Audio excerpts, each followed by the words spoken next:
State regime media, which calls itself Fox News, is in full collapse after Donald Trump's surrender to Iran, after Fox propagandists like Jesse Waters and Laura Ingraham had been telling their viewers Donald Trump's never going to back down. Donald Trump will never do a deal like Obama's JCPOA. Now that Donald Trump is doing a much weaker deal than Obama's JCPOA, Jesse Waters and other Fox propagandists are trying to justify this to their viewers, and they're saying this is exactly what we want to do. Of course, we're going to have to just unfreeze funds and give it to the Iranians. That's very different than what Obama did. No, it isn't. And in fact, Donald Trump's going to unfreeze more funds and have less controls than former President Obama did. Watch Jesse Waters right here as he completely loses it on live TV. Let's play this clip. The only thing is that you're going to have to unlock some money. Now, it's not like sending pallets of cash over there like Obama did. It's basically just unfreezing some of their accounts. But that's like peanuts compared to the hundreds of billions of dollars that they've lost because of the sanctions, the blockade, the war. It's absolutely crippled them. So I bet a lot of these guys, they unfreeze the accounts. I bet they fly to Beijing or fly to Vlad's neighborhood and just hang out with the mistresses, because it's not a safe place to be. It's not a good place to be in Tehran after all this. Then state regime media, which calls itself Fox, brings in Donald Trump's national economic advisor, Kevin Hassett, who says, actually, consumer sentiment has never been better right now. People are so happy with the war. They're so happy with the way things are going at home. No, consumer sentiment is at a historic low. Actually, the worst since the University of Michigan consumer sentiment poll had been created in 1952. Watch Kevin Hassett pathetically lie. Here, play this clip. That is good to see where specifically the jobs and the build out is happening. But I mean, is that going to lead us to 6% growth? I mean, Kevin, the last time you and I spoke, you told me that you were expecting GDP growth to go 4 or 5, and then you said north of 6% later this year once the Iran conflict wraps up. Are you still expecting that? I mean, how do you get to north of 6%? Well, I can tell you that if you say, and right now even Economist magazine, everybody's writing stories about the productivity miracle, that we're seeing productivity numbers unlike anything we've seen before. That gets you about 2.5% growth, and that's probably undermeasured, before you have more inputs, before you have more capital or more labor. And so then the question is, how much extra growth are you going to get from, building factories? Well, that's actually really clearly in the data. We just had March that was one of the best months ever for capital goods orders. And so if you get, say, 1.5% out of that, then you're starting even before you get labor's contribution to growth at 4. And, I think there's been a little bit of pent-up demand because of uncertainty. You see that, for example, when people are worried about energy prices, one of the places that you see it is that they hold up buying a new car, because they're not sure whether they want to get the truck that's their dream car but has low miles per gallon, or whether they need to get like the Prius or a hybrid that has high miles per gallon. They're really worried about the cost of gasoline. And what happens is that purchases of automobiles drop a lot when that happens. And we're seeing that in the data right now. But imagine if this is resolved, people have clarity, they make the decision based on what's best for them. All that kind of pent-up demand is going to be layered on top of the numbers that I talked about. So I really do think you could see a quarter like that. And it's not unprecedented. The last time we saw an economy that looked like this was in the 90s, when all of a sudden the internet was changing everything. And then Kevin Hassett says, but look, I understand that people are worried about prices increasing as a result of refrigerant. That's the big issue that's making prices increase. Crazy policies regarding refrigerators. What are y'all talk crazy policies regarding refrigerators? No, it's a direct result of Donald Trump's tariffs against the world and his catastrophic war against Iran. People know where this is coming from. And Trump promised that on day one. You promised, Hassett, on day one that you were going to make things so cheap. And in fact, by Q4 during Trump's first year, Hassett, I believe you said we would be booming. We would be at 6% GDP growth. We barely have any GDP growth right now. Here, play this clip. But are you worried about affordability right now, Kevin? I mean, when you look at the price of groceries and insurance and housing and all the rest, a couple months away from the midterms? Yeah, I mean, absolutely. The price of gas has got to come down. That we've got to continue to do things like make sure that all the grocery stores aren't closing because of stupid rules about refrigerators. We've got to do all of the above to get prices back down. We are 100% concerned about affordability, but we're doing micro things and macro things to make sure that inflation goes down. And I think that when you watch how steady core has been, then you see that our efforts are being successful. Like, we could do better going forward, especially if we get gas prices down. But inflation's coming down. It's lower than it was when President Trump took office, and it's in the right trajectory once we get energy prices going in the right way. And then even Maria Bartiromo was like, so you think we're going to still hit 6% GDP? You're still going to guarantee that? And then Kevin Hassett's like, yeah, absolutely. I just think that if you take 2% and you multiply it by 0.22 and you get 3% and you go, then again 6%. Okay, these people are the biggest damn liars that there is. Here, play this clip. That is good to see where specifically the jobs and the build out is happening. But I mean, is that going to lead us to 6% growth? I mean, Kevin, the last time you and I spoke, you told me that you were expecting GDP growth to go 4 or 5, and then you said north of 6% later this year once the Iran conflict wraps up. Are you still expecting that? I mean, how do you get to north of 6%? Well, I can tell you that if you say, and right now even Economist magazine, everybody's writing stories about the productivity miracle. And we're seeing productivity numbers unlike anything we've seen before. And then randomly, they start showing photos of like Hassan Piker, like the streamer, Hassan Piker. And they were like, we hate this guy. Whoa, why do we keep looking at him? We don't like him. Okay, why do you keep showing images of him then? Like, what are you even talking about? You're talking about things that are so disconnected from what the actual experience of the American people right now are, who just want their health care. They just want to be able to afford a home. They just want a job with dignity. They just want normalcy, damn it. Here, watch what they say about Hassan Piker. Here, play this clip. And am I the only one who...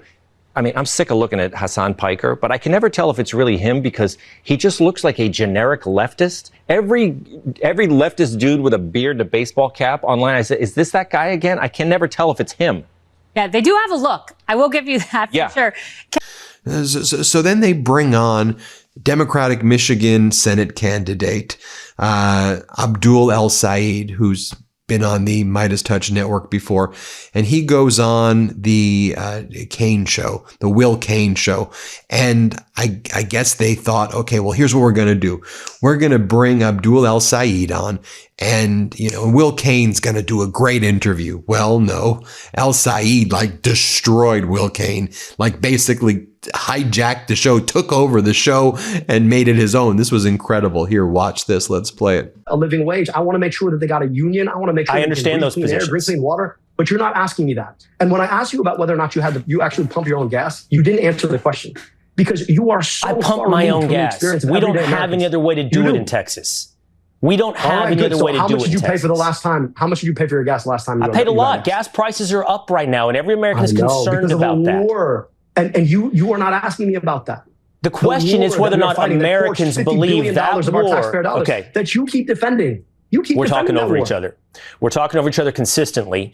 And the reason is because we're having two separate conversations. Now, listen, you and I both know, and I'll tell the audience, I know your positions, and I've helped you forward in some of those positions. I know you're opposed to the war in Iran. I know you're for Medicare for all.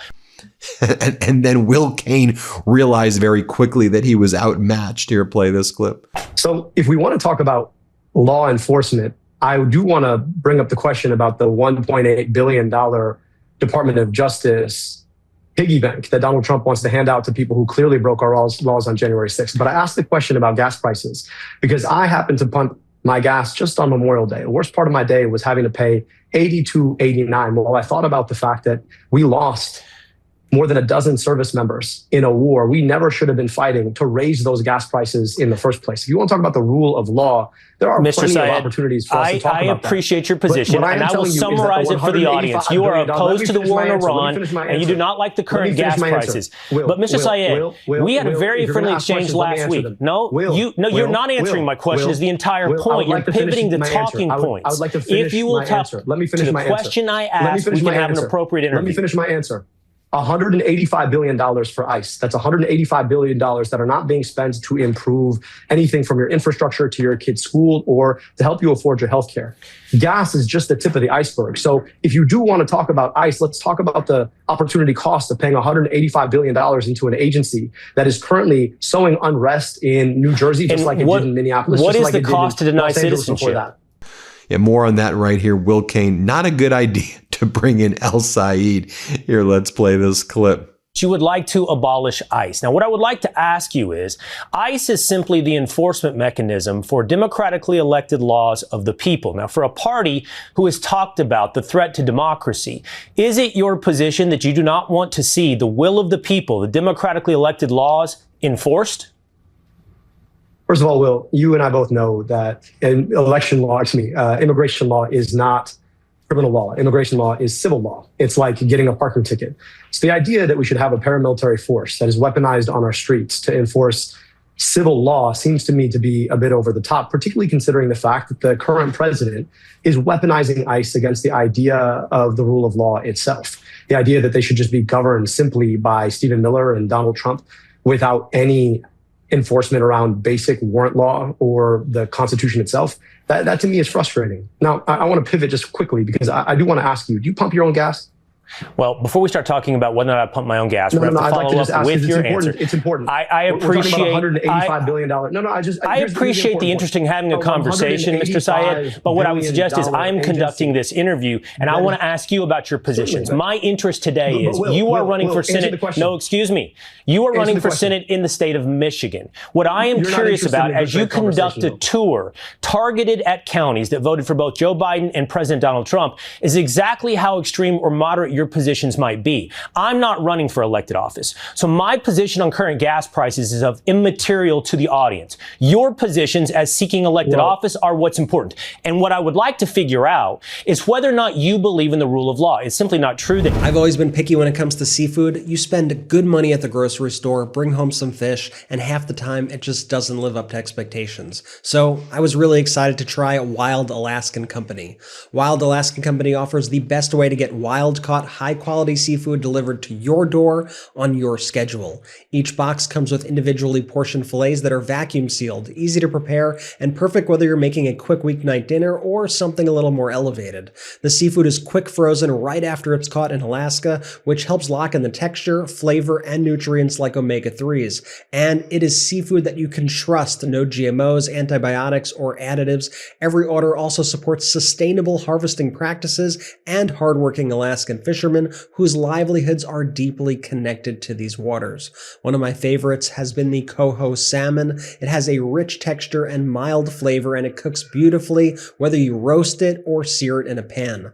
Wild Alaskan Company is so confident that their fish is the best that they offer a 100% satisfaction and money-back guarantee, so you could try your first box risk-free. Go to wildalaskan.com/Meidas for $35 off your first order of premium wild-caught seafood. That's wildalaskan.com/Meidas for $35 off your first order. That's MEIDAS. Thanks to Wild Alaskan Company for sponsoring this episode. So then they got to bring in another culture war issue, right? And Will Cain's like, the Giants quarterback, Jackson Dart, why are we giving him so much grief? Why are the people angry that he introduced Donald Trump at a political rally? There's nothing political about that. So what? We don't get to do that? Only the left gets to do political rallies? I don't even know what the left gets to do political rallies. Y'all canceled my former client and my business partner, Colin Kaepernick, because he took a damn knee back in 2016, 2017. You'll remember that? Here, play this clip of what Will Cain's saying. Play this clip. Okay. Peter Doocy, thank you so much. Coming up, New York Giants quarterback Jackson Dart is catching heat for introducing the president, proving once again mixing politics and sports is fine, but only if you do it in one direction, from the left. And then Will Kane starts reporting about the protests, peaceful protests outside the Delaney Hall concentration camp in New Jersey, where the ICE and Border Patrol Gestapo are keeping immigrants in subhuman conditions. The immigrants are getting sick. They don't have access to health care. I mean, it is deplorable conditions. Members of Congress are not allowed to enter against the law. We saw ICE attacking people outside. And so Will Kane, though, goes, this is the best health care immigrants have ever received. They should feel blessed and lucky by what's going on. Here, play this clip. But DHS says none of that is true, and that the detainees are receiving 3 meals a day, clean water, clothing, bedding, showers, soap, and toiletries. For many illegal immigrants, this is the best health care they've ever received. It includes medical, dental, mental health services, and 24-hour emergency care. And then the distraction on top of distraction on top of distractions when it comes to this regime, right? They went to war in Iran to distract from the Epstein files. Now they want to distract from the war in Iran and the Epstein files by more ICE and Border Patrol invasions. They're back, everybody. Mark Wayne Mullen, the Department of Homeland Security Secretary who took over that job from Kristi Noem, says, quote, we are drawing up the plans right now to shut down international flights into blue states that we deem, quote, sanctuary states or sanctuary cities. We will be blocking international travel. I mean, I think you just want to destroy the economy even more, you idiots. Here, play this clip. We are currently, which we're not initiating yet, but we're currently drawing up plans to say, listen, in these sanctuary cities where the local radical left Democrats aren't allowing us to do our job and enforce federal laws, then we shouldn't be processing international flights into their cities either, because they don't want us to enforce immigration, but they want us to process immigration at their facilities. Nothing about that makes sense to me. Let me tell you something. They're aiding and abetting law breaking. And then he said the extreme radical Democrats, they were out protesting on Memorial Day. They should be celebrating, damn it. Okay, here, play this clip. Shows where these, extreme radical Democrats' priorities are when they choose Memorial Day of all the days to go out and protest the fact that we took criminals off the streets. Their priorities lie more with protecting these criminals, which are the worst of the worst, than it is actually, I would say celebrating the sacrifice that men and women across this nation have paid for the freedoms that they have to go out there and practice their First Amendment rights. But why Memorial Day? Then you had James Comer, head of the House Oversight Committee, or soon to be ex-head of the House Oversight Committee. And James Comer says, look, everybody, what we're all really angry about right now is in California, Newsom, he's giving them prisoners a tablet. He's giving them tablets. That's fraud and abuse. You can't give prisoners tablets. You want to talk about waste, fraud, and abuse?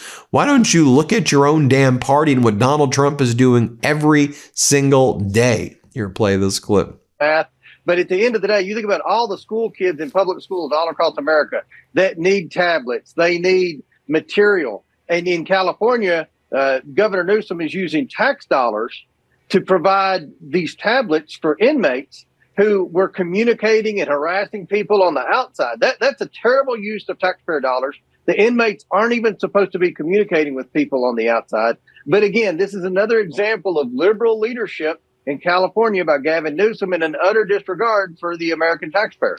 And then state regime media has to go to its next war. The neocons, the warmongers, they crave it, okay? Donald Trump surrendered to Iran.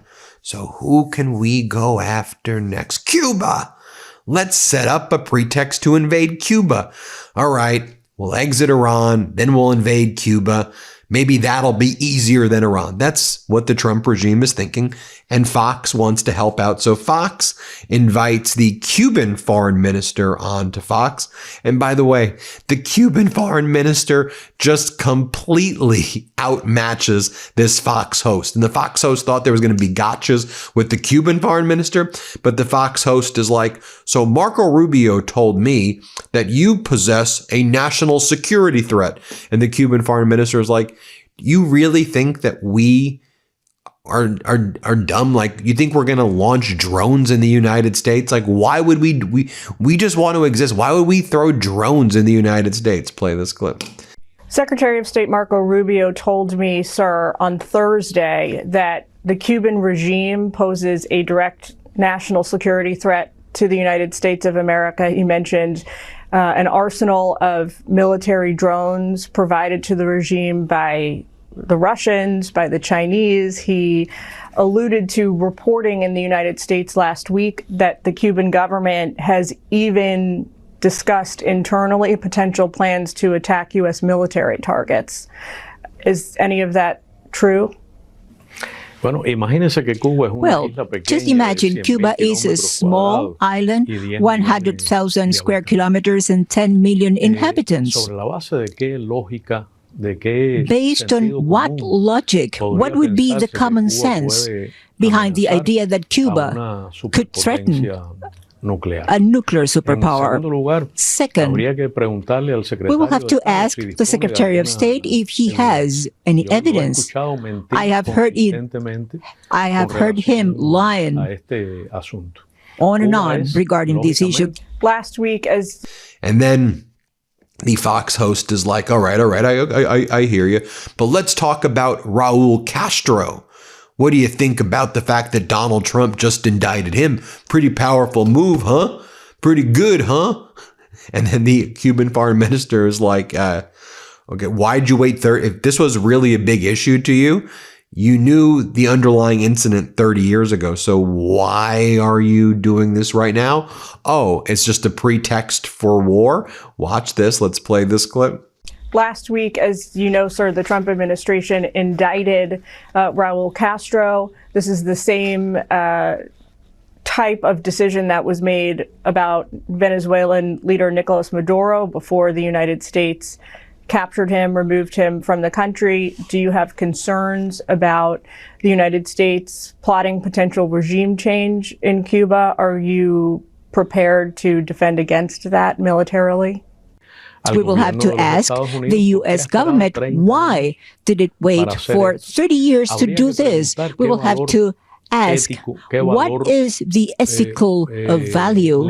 What is the legal value behind these allegations right now? Or if this is part of the political narrative aimed at manipulating the U.S. public opinion to justify a military aggression against Cuba. Secretary Rubio.